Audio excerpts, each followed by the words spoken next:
Bonjour et bienvenue. Aujourd'hui, on se penche sur une situation politique assez tendue, disons, en République démocratique du Congo. Oui, tout à fait. On va s'appuyer sur une analyse récente qui met en lumière des accusations très lourdes. Des accusations portées par le pouvoir actuel, donc l'administration de Tshisekedi, contre l'ex-président Joseph Kabila. C'est bien ça? Exactement. Le président Tshisekedi dit avoir des preuves que Kabila soutiendrait activement le groupe rebelle M23. Le M23, souvent présenté comme étant soutenu par le Rwanda. C'est ça. Et le gouvernement congolais ne s'arrête pas là. Il parle de saisir les biens de Kabila et même de le traduire en justice. C'est une annonce assez forte. Ah oui, c'est un sacré revirement. Alors, notre discussion aujourd'hui, elle va essayer de décortiquer un peu tout ça, les arguments, la dynamique politique derrière. Ben oui, parce que c'est là que ça devient fascinant. La source qu'on analyse soulève un paradoxe énorme. Lequel? Bah, il n'y a pas si longtemps, on parle de 2019, après les élections, Félix Tshisekedi s'était allié à Joseph Kabila. Ah oui, la coalition FCC-CHH, c'est vrai. Et Tshisekedi l'avait même qualifié de père de la nation, je cite. Père de la nation. Et aujourd'hui, on parle de le traduire en justice.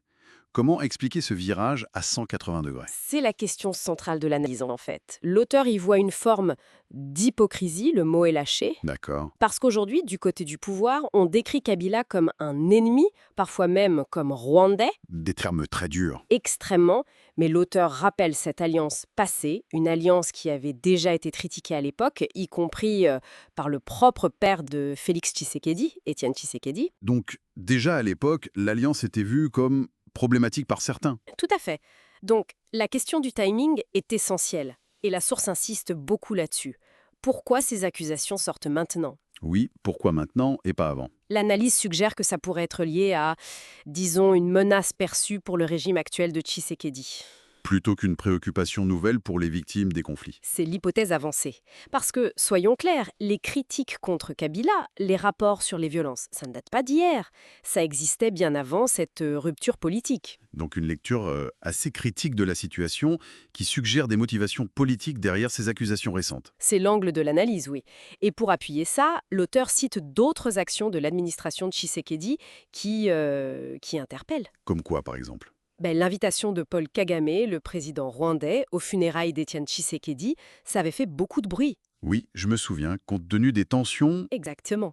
Ou encore une rencontre qui aurait eu lieu en secret à Doha, avec Kagame toujours, alors que publiquement, Tshisekedi disait refuser tout dialogue direct. Ça ajoute une couche de complexité. Et il y a aussi un autre point sensible abordé, non?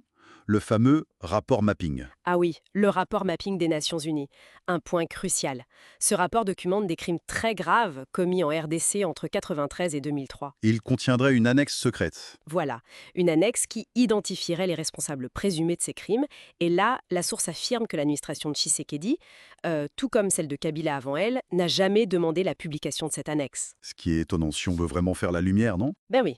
Pour l'auteur, c'est une occasion manquée. Une occasion manquée d'identifier les coupables, dont certains pourraient encore être en poste, peut-être même dans l'armée. Une armée souvent décrite comme infiltrée, c'est vrai. Ne pas publier l'annexe, ça reviendrait à... Protéger certaines personnes. C'est l'interprétation qui est faite dans l'analyse. Donc, au lieu de s'attaquer aux donneurs d'ordre présumés, via ce rapport, Oui. l'administration actuelle est critiquée pour avoir mis l'accent sur des annonces comme la saisie des biens de Kabila ou la mise en place de tribunaux de réparation pour les victimes. Des mesures importantes en soi, bien sûr. Bien sûr, pour les victimes, c'est essentiel. Mais selon l'auteur, ça évite la question de fond. Qui sont les vrais responsables au plus haut niveau, hier comme aujourd'hui? Donc si on essaye de résumer un peu, l'analyse nous présente un tableau très contrasté. D'un côté, les accusations sérieuses contre Kabila sur le M23, Oui, des accusations potentiellement explosives. et de l'autre, une critique assez forte de l'administration Tshisekedi. On pointe les alliances passées, les actions jugées contradictoires, Et surtout ce manque d'action sur le rapport mapping. c'est ça. Ça montre bien que c'est beaucoup plus qu'une simple rivalité politique finalement. Ah bah oui, on touche à des questions très profondes. La justice pour des décennies de violence, la mémoire collective, la responsabilité. Et l'impression qui ressort de cette lecture, c'est que ces changements d'alliance, ces accusations, qui semblent parfois opportunistes, rendent la recherche de vérité très très compliquée. Tout à fait. Et ça laisse une question en suspens, une question que la source pose implicitement. Laquelle? Dans ce climat d'alliances fluctuantes, d'accusations qui dépendent peut-être des intérêts du moment, comment la vérité peut-elle vraiment émerger? Comment savoir qui est responsable de quoi au final? Voilà. Et la non-publication de cette annexe du rapport mapping dont on a parlé, c'est Abonnez-vous, likez et activez la cloche pour ne manquer aucune de nos prochaines vidéos.